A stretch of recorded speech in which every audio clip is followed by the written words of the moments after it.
So you can go live on Facebook with Instagram. Yeah. With Zoom. I did not know that. Oh yeah. So good I morning, know it's live, everyone. but I know you could do it through Zoom. I figured I should have known that, right? Yeah, that's right. Well, the technology is a wonderful thing. Good morning, everyone. As you can see, I'm Will Driscoll, the Executive Director from the Virginia Sports Hall of Fame, doing a little bit of chit chat with one of our inductees here and one of the great legends of basketball, Ralph Sampson.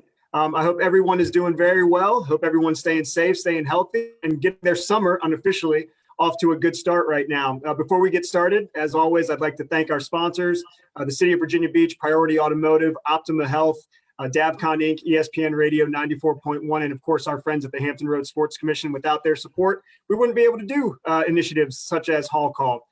As I mentioned, though, joining us today is a Virginia basketball legend at all levels, a high school American who led Harrisonburg High School to 2 state championships, a 3-time National Player of the Year at the University of Virginia, leading the Cavs to a 1981 NCAA Final Four, and a 4-time NBA All-Star and 84 Rookie of the Year. We're pleased today to be joined by Ralph Sampson, a 1996 Virginia Sports Hall of Fame inductee, and a 2012 Naismith Memorial Hall of Fame inductee. Sampson's number 50 has been retired by the Virginia Cavaliers men's basketball program. And Ralph, as always, thank you for taking some time out to join us today. Thanks for having me. Look forward to this. And hello, everyone out there on live on Facebook and all the things. I'm excited to be here. Yeah, wonderful. Ralph just kind of mentioned it. We are live on Facebook. So if anybody has any questions, please feel free to send them over and we'll do our best to get them up there. Let's kind of get started with an easy one. It's a good time to be a Who right now. You have a lacrosse championship that you just had. The baseball team is fighting for a chance to go to the College World Series today. And you also had a track star, Michaela Meyer, won the 800-meter national championship this past weekend. So definitely a good time to be a Who.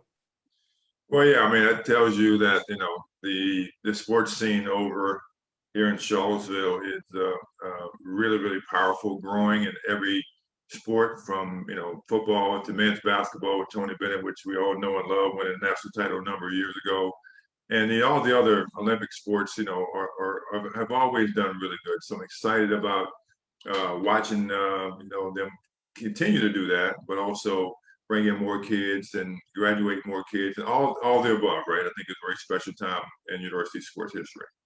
Definitely, the student athlete is a big component to the University of Virginia, and it's always good to see those academic numbers as well. You mentioned Coach Tony Bennett. You played in one of the more successful runs in the program's history, but what he's done the last 12 years has to rank right up there, if not at the top. In your interactions with Coach Bennett, what has he brought to the program, and what makes him so special to the Virginia Cavaliers program? Well, to me, it started with Coach Allen. So over my 4 years there and his tenure there, I mean, the foundation was laid with Coach Allen, the style of play, the type of coach and character of a coach that Coach Allen was and still is, set the tone for Virginia basketball over the years, right? So it took a long time to get that back. After Coach Allen and Tony Bennett fits that mold, and he's taken it to another level by winning a national title. I mean, I went 1 year, and then I tell people all the time, Ricky Stokes and Othell Wilson and that crew went to 2. So there's no 4-year tenure right now that any other player has gone to 2 national NCAA Final Fours other than Ricky Stokes and Othell Wilson. So to me, those are special guys for me. But Tony has actually won one and has changed the landscape of Virginia basketball, and history will prevail. But 10 years there, 12 years what it's been there. I tell people all the time, I've said it time and time again, they should hire him for life. And just because, I mean, you're not going to be able to find someone like him ever again to coach college basketball. Well, that's kind of an interesting segue into the next topic of discussion. You look at the game of college basketball is now losing some of these long-time tenured coaches. Roy Williams retired. Coach Krzyzewski just announced that this is going to be his last year. When you have a guy like Tony Bennett, how important is it to keep him, to maintain that consistency so that you don't go through these down periods, over the course of a 5 to 10 year period? Well, you see the likes of Jim Boeheim as well. That maintain a really good program.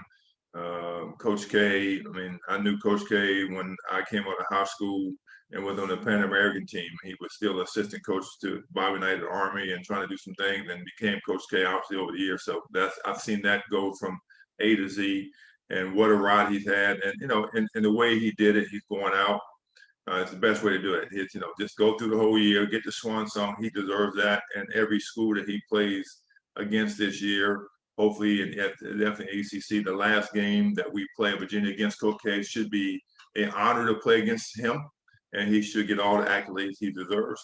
And so there's coaches out there to do that. But again, there are these young coaches like Tony Bennett, which is not, 30 years old, but he's still in an age bracket where he can coach another, 15 years or so, or whatever he wants to do right at that point in time. So it's special for me to see that. But the guards of the game, basically the coaches of the game, are getting older, which is the evolution of life. We all get older, and the new coaches are coming in and doing their thing. And Tony Bennett's one of those coaches that we all at a national world level can respect and understand, because he's going to do the right thing. Well, we're in the content game, obviously, with this Hall Call interview series platform, and you're in the content game now as well. You started a Center Court podcast, and with broadcaster Mac McDonald, and it's a podcast that you can find online where podcasts are available. It's actually you get a lot of good guests, and it's not just basketball. It's a lot of people from the sports world. But one of the podcasts recently was specifically about the culture of Virginia basketball. If you had to describe that culture, what is the best way? What are some of the words that you would use to put that out there to somebody who might be learning about it? Yeah, I mean, Center Court Podcast 50 on every channel out there, Instagram, etc., and people can check it out. But I started that just because of not just talking about basketball, but talking about culture, talking about the inner workings of basketball when I played or got to play today. And we've had, from a Brian McKnight to, music people, artists, because everybody likes sports, right? They got a sports tie somewhere. Either they played or they wanted to play, et cetera. So we've had some fun times doing that, from Valerie Ackerman that was on recently, that went to Virginia and commissioner of the Big East and started the WNBA. So those calls are special to me, and understanding how a lot of Virginia people, UVA people, from Val Ackerman and Dawn Staley, myself, Wally Walker. I mean, these guys here have great history at UVA, but after UVA as well, you see kind of the evolution of where they've gone. And I want to be able to show young athletes, especially at Virginia, but around the country, that, hey, like, there is a life after basketball. You should start to practice that right now while you're in school, because once you leave, it's a whole different ball game out in the real world. So we have done some fun things, and Mac McDonald has been great. He was my color commentary guy at Virginia when I got there, maybe my second year, and we have a special relationship. And we had John Grisham. I mean, you can't say anything more about John Grisham and his great Sully book. That was an amazing interview for us as well. Emily Gifford, book writer again, that had some ties to UVA, went to Wake Forest with Tim Duncan, Coach Odom, came to Virginia Law School, had now become a #1 New York best author as well. So those type of relationships for me are very special, and that's what I want kids to understand, that you build those relationships and they last a lifetime. Well, another recent guest is actually another inductee here at the Hall of Fame, Lefty Driesell, longtime coach. He's coached at he's the only coach to take 4 different programs to the NCAA tournament and win 100 games at those programs. But you had the opportunity to play against Lefty when you were at Virginia, when he was coaching at Maryland. What stuck out to you about his coaching style? We all know that he's a great storyteller and he can keep you going and in stitches for a long time. But about his coaching style and preparation, what did you have to do to make sure that you succeeded when you went up against a Lefty team? Well, I mean, I had the great honor that Lefty recruited me to go to University of Maryland. So I saw his recruiting style when I was in high school.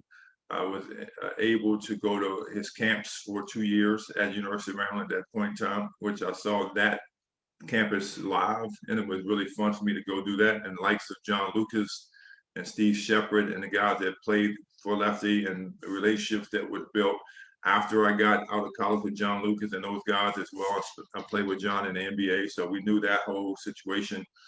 To the recruitment, to playing against Lefty and the great teams of Buck Williams, Albert King, Ernest Graham, those guys as well.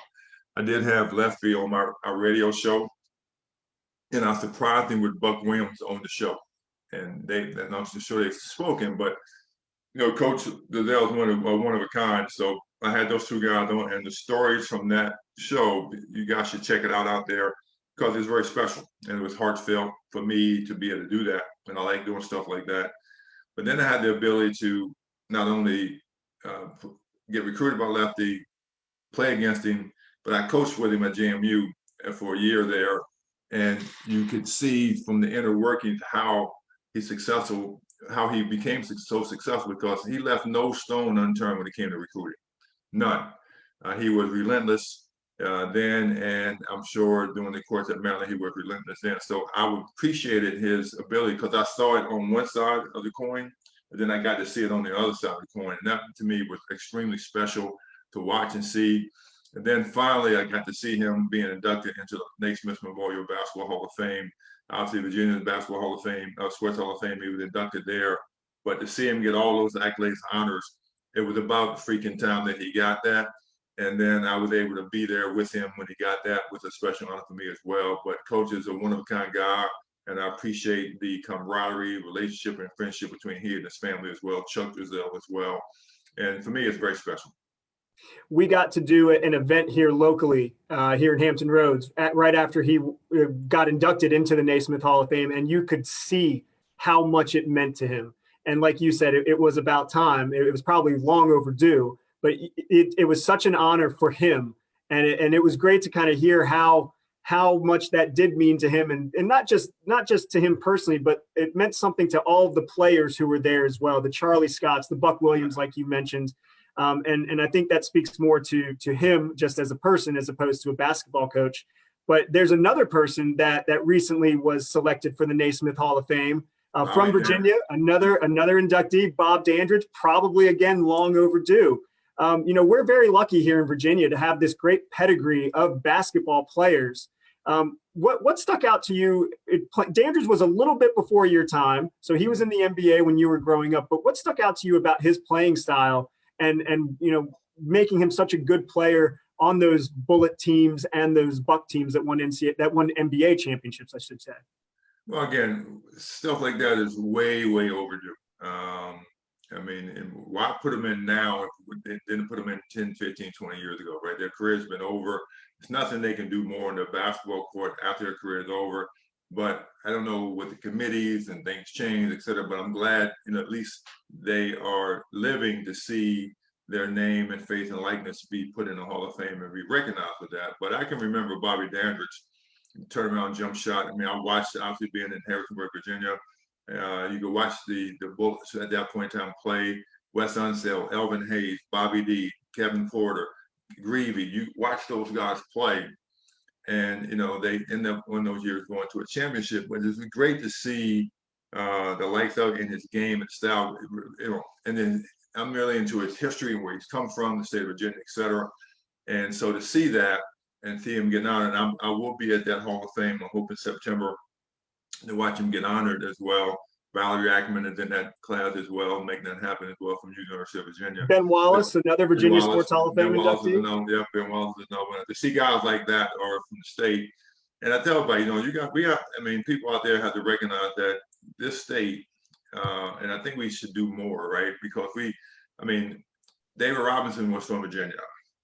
Alonzo Mourning, obviously, Allen Iverson, myself, and the list goes on and on, right? So great athletes have come from this state, right?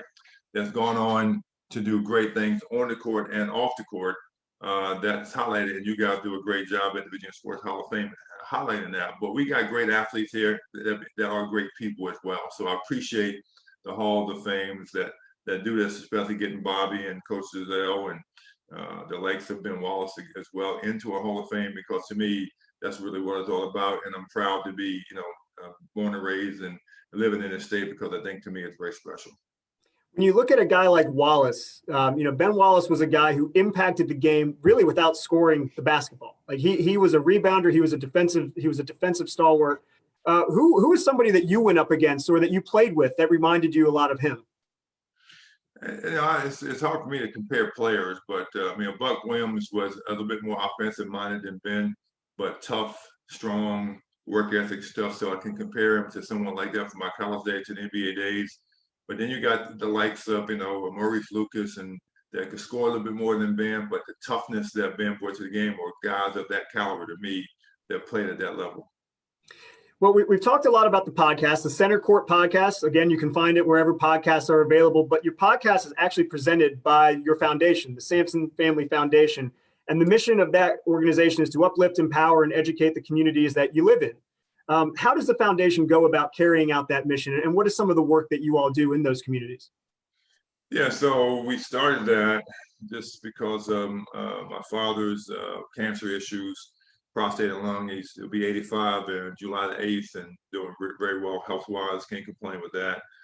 And so we got him healthy at University of Virginia Hospital and RMH Hospital in Harrisonburg, maybe 10 years ago now or so. So it started with the Ralph L. Sampson Hope Fund, and we raised probably $300,000-$400,000 over that period of time to benefit cancer research, medication, and transportation for people that have cancer and have to get treatments. And obviously, we all want to find a cure for this dread disease, so it becomes very important for us. But we did it at University of Virginia and RMH. Then we're building an initiative at Virginia State. My mother went to Virginia State, high school basketball, et cetera, went to Virginia State. So we're building a scholarship fund there under her name. She's 82 and doing extremely well as well. And then we just take on other initiatives. We put the high school basketball court at Harrisonburg High School, and my high school coach's name is now the Roger Berge Court, which he's in the Hall of Fame as well there. Great coach in his early 80s, but wonderful person for me. And I wanted to honor him that way as well. We'll take on this, that we have something called Ralph's House. That's an academic educational program that we're working with Boys and Girls Club in Harrisonburg and now in Charlottesville. I'm actually going to launch this summer as well. So we just take on certain initiatives that's near and dear to our heart. We're working with the food bank. I want to do something with the food bank in the Shenandoah Valley because people are going hungry these days, supposedly. So we want to work with farmers and stuff like that. So different projects I take on and just try to help people out in our state. How did the pandemic affect the work that the foundation was able to carry out? It affected everyone because we couldn't do much, in the likes of that. I mean, I have my basketball clinics in Massanutten coming up this year. We started to do it last year. They start actually next week, and we couldn't get any camps off last year. We tried, but we couldn't do it this year. Hopefully, we'll get it done. So we regrouped during the pandemic and really started to focus on really what our goals and initiatives are and refine everything.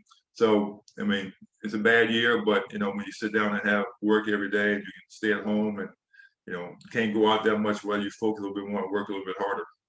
It's a great way to put it into perspective. You mentioned the Sampson Basketball Academy. That's another platform where you give back to the community. Now that you're getting back to doing this, when you're looking at kind of molding the next generation of young players, not necessarily to be superstars, but using sports as a platform for development, what's something that you're looking to impart on the kids that come to the Sampson Basketball Academies? Well, I mean, just to get out and be active, as young kids, to be active in the sport, but also do it the right way. And then be able to instill certain work ethics that they will use for life. Like, did you make your bed up this morning? So little things of that nature we've been able to do. Me and Coach Berge used to have camps for 20 years or so, coming out of going into the NBA into the 90s, girls and boys, and it's still impactful for me today because I've seen people that have come to those camps and now send their kids to the camps. So it becomes very special to me, and they remember certain things that I've talked about back then. Today, and they're instilling those kids. So the generational thing for me is very, very important. But we just teach the basic fundamentals of basketball and try to instill some things in life and nuggets of life that they can take with them that they will use in the future. What's your most important piece of advice to a young basketball player? I mean, if you want to play, you got to put the work in. I mean, you gotta grind it out. You got to put the work in. It's not going to happen overnight. If you want to be good, you can be, but it depends on how much you got to work. So that's the basic fundamentals, the foundation of a building block for anybody that wants to be successful in anything they do. Well, we look at how the game has changed over really the last 20 years. Completely different style. There's a lot more scoring, a lot more offense. The game is played further away from the basket. All the kids I know want to put the ball in the basket, but what is a skill on the court that you should really be looking at if you are an 8, 9, 10-year-old or even up into the teens? What skills should you be focusing on to get better at basketball? Well, the problem with that is that each year the kid gets either stronger, bigger, or faster, right? Mhm. And then coordination stops with that. So you just got to, I mean, the basic fundamentals: dribble, pass, and shoot. So if you can learn those three skills the right way out of the shoot, especially shooting, then you become very effective, as you get older. So the shooting techniques, the fundamentals of that, and how to follow through, and how to position the ball, and all that, is very important at a young age. As you get older, then it becomes a little easier. And what I see right now, and that's is kids shoot the ball and they want to shoot the 3-pointer, which I think is a bad for a young kid. Yeah, the NBA is having a record number as far as scoring is concerned, but the game is definitely all a dribble and a shoot game. There's no really technique or skill that you need to do in the NBA to get there anymore, and get open and know how to cut, do whatever. Just get the ball and dribble, which I think is not a great way to play, but it is the evolution of the game. So if you can understand as a young kid that if I can shoot the ball correctly and then dribble and then I could pass, then you can be pretty good at the game if you work at it. Well, you played during pretty much what could some people might call, the golden era of the center. You had yourself, you had Akeem Olajuwon, David Robinson, players like that. Now, I'm not one to, I'm definitely not in the camp that says, well, this person wouldn't translate to the next generation. I think that you have a skill set and you're going to train based on what is, popular or going on at that time. But how would players like yourself and David Robinson and Akeem Olajuwon, fit into the current day of basketball? Well, they always ask that question. We wouldn't have to fit in. The game would have to fit into us because, I mean, I tell somebody actually yesterday on a call I had, if you find a good center, Joel Embiid is one of the best centers in the NBA right now, right? If he wanted to dominate it night and night, all he had to do was go to the post-up game. He killed everybody out there, score 50, 60 points a night. I know he wants to shoot a three and do whatever, but this is one of his better years because he's posting up a lot more and techniques. Nobody can stop him. So big, so strong. Nobody can stop him. The game would have to adjust to the player. And that's what's happening over years with the basketball. The players have changed a little bit due to, AAU and all those stuff going on. It became a shooter's game and a guard game. But if there was a dominant big man out there, the game will definitely change to that big man because he'll dominate everybody and nobody's gonna be able to stop him. When we were playing the Rockets, me and Akeem Olajuwon, there was no such thing as two big guys, two 7-footers could play. The Celtics had Robert Parrish and Kevin McHale, but they were just beginning. The Lakers had Kareem Abdul-Jabbar and they had, Maurice Lucas or whatever it may be. But when we came in the game, you had to have two big guys to stop us. So that evolved and that changed the game at that point in time as well. So if someone has a big guy, develop a big guy that can really, really play, that's going to change college basketball. It's going to change NBA basketball as well. Are there enough good coaches out there across both levels, college basketball and the NBA, to really kind of help develop that center, that low post game again? No, I mean, I don't think it's enough. I mean, AU, the club team basketball, there's coaches out there because of the money and the prestige of that. So I think that's kind of crazy these days. And it evolved it transitions over into the high school game. It transitions over to the college game as well. There's not enough good coaches. I mean, just think about it. The player development coaches at the NBA level have never played the game. Some of them have never played. Mm-hmm. So I got a player development guy at the NBA that's never played a game, but out there telling a guy to do this drill, do that drill. That is ludicrous to me, right? So you got NBA players that could be. I was a player development guy at Phoenix Suns in 2012-13 with a guy named Lance Blanks that played at Virginia, went on to Texas. And so he hired me to be a director of player development, me and another guy. We worked it out and made it a special time for me. But you got people out there that are film guys, now they're shagging balls and they'll play development and the whole analytical system. Think about it. The analytics that tell you where you can shoot the basketball at, because in the game, this is where you're more effective. But it doesn't tell you got to guard or LeBron James is guarding you or whoever is guarding. It doesn't tell you all those analytics, right? So the game has changed dramatically over the years when it comes down to the basic fundamental game. And I think that has to change as well sooner or later to get guys that understand the game. It's not just the drills, it's the mentality of the game. It's the brain, it's the passion of the game that these guys that never played the game would never understand. How would coaches like Lefty Drizel and Terry Holland, your coach at UVA, approach analytics? Oh, they would never use it. They would never use it because it'd be I mean, it's technology. I get it, but and I'm sure they would look at it to see if it's any use. I know Lefty would just throw it out the window. He would never. He would never use that. I don't need all that. I don't need all that garbage. I know him. He would say that for sure. Well, I'll get you out of here on this. Kind of bringing it back to your Center Court podcast. I've listened to a bunch of the episodes. They've been really, really entertaining. And as you alluded to earlier, it's not just the sports world. You've had Brian McKnight on. You've had John Grisham. Is there a guest or a kind of a handful of guests that really stick out to you in the year plus that you've been doing the Center Court podcast? Yeah, they are. So I mean, we are actually our podcast is out every Tuesday. This week. On Tuesday is Jim Gray. Actually, that's stuck. We interviewed him last week, and then we're in Norfolk, Charlottesville, Richmond, Harrisonburg, and Blacksburg.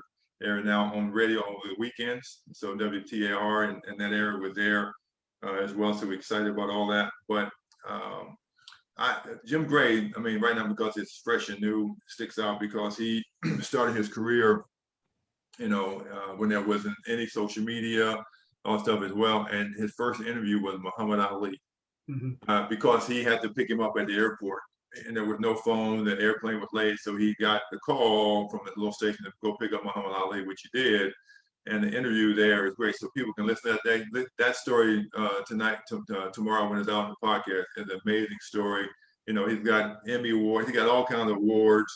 And the relationship that I have with him has been special over the years because I know if he calls me that the interview that he has with me or anybody else is going to be true, real, and good questions. And he will make sure that it's put over the airway the right way, no matter what the questions are or what time it is. Yeah, so that one right now is obviously resonates with me because it's fresh and new. But over the summer we've had Hall of Famers, we've had entertainers, we've had musicians, and I mean, so it's been good because everybody has a time, the music to sports, or entertainment to sports. So everybody wants to play sports somehow, play basketball for sure.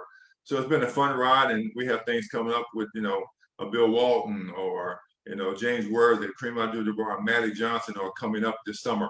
And so I'm looking forward to those interviews coming up as well. But again, I don't want to just do the question and answer where you talk about how many points you score in a game. What do you think? No, we don't want to do that. We want to get more in depth with the relationship and the friendships that I have with these guys and really have fun and talk crazy stuff on these shows. So I'm excited about what's coming and how we put it out for the next year or two to come. We'll see what happens, but I'm enjoying it.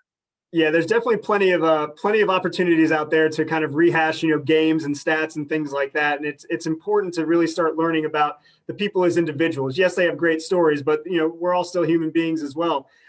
Final thing, we talked about the Samson Family Foundation, which is the main presenting sponsor for the Center Court podcast. How can people get involved and help you and your efforts at the Samson Family Foundation?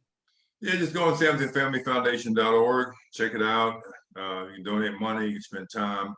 Like I said, I'm in the Charlottesville area, Harrisonburg area typically. I'm over at working with the Boys and Girls Club. We're doing something with the Charlottesville Boys and Girls Club this summer with Farmington Country Club, First Tee program at Boards Head as well. That we'll do a putting contest, trying to bridge the gap between communities in Charlottesville and these very nice plush country clubs where kids can see how sports, again, golf at that can be an integral part of your world, not only just playing a game, but understanding what life's all about. So we're doing stuff like that. So just go on there and see, how you can get involved.